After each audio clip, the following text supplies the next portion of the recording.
Hi guys, in this video we will discuss how to merge two or more dictionaries in Python. Suppose we have two dictionaries, dict1, dict2. Both these dictionary contains certain key value pairs. Now we want to merge these two dictionary objects. For that we can use the update method of dictionary.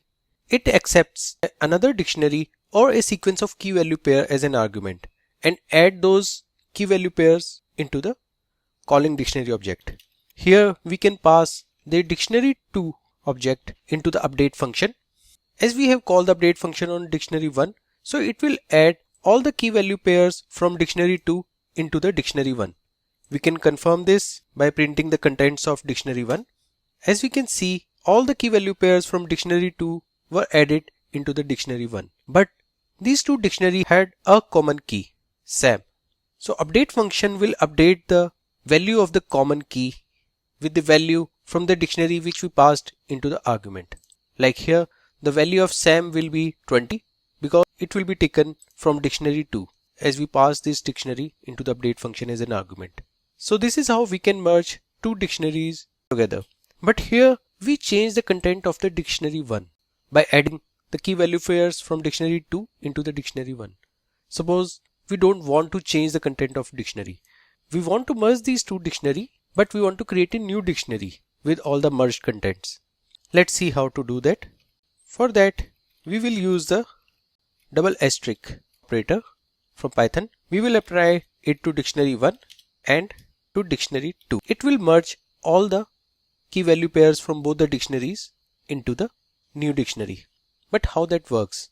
So when we apply this double asterisk on a dictionary, it will give us a collection of all the key value pairs in the dictionary. Then we can pass these key value pairs into a new constructor. Here we applied the double asterisk operator on both the dictionary objects and we got a collection of key value pairs. Then we pass these key value pairs into the curly braces and it returned a new dictionary. We can confirm this by printing the contents of the new dictionary. It contains all the key value pair from both the dictionaries.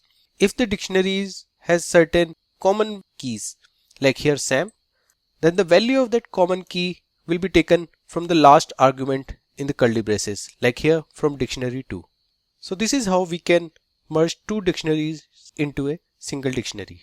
Now what if we have three dictionaries like this? In that case, we can apply the double asterisk on dictionary 3 and create a new dictionary with all the key value pairs from these three dictionaries. Like here, this dictionary, let's name this dictionary as dictionary 4. Rerun the code. Now we joined all the key value pairs from three dictionaries and created a new dictionary object. When we printed the dictionary 4, we can see that it has all the key value pairs from three dictionaries. Like Mark was the common key between dictionary 2 and dictionary 3. So in the merged dictionary, it had value from the last argument in the curly braces, that is from the dictionary 3. So this is how we can merge two or more dictionaries together. In both the previous examples, we merged two dictionaries into a single one. And if these two dictionaries had a common key, then only one value from a dictionary will be used for that key. What if we want to retain all the values for that common key? We have created a generic function which accepts two dictionaries as an argument and joins them in such a way that if they had a common key, then its value will be a list which will contain all the values from both the dictionaries for that particular key. Let's call the merge dictionary function with these two dictionaries. It will return a new dictionary with the merged contents, but the key Sam was present in both the dictionaries. Therefore, it returned a list as a value which contained the items from both the dictionaries. So if you want, you can use this method to merge two dictionaries without losing any data. You can find the code of this method in the link provided under the video. Thanks for watching.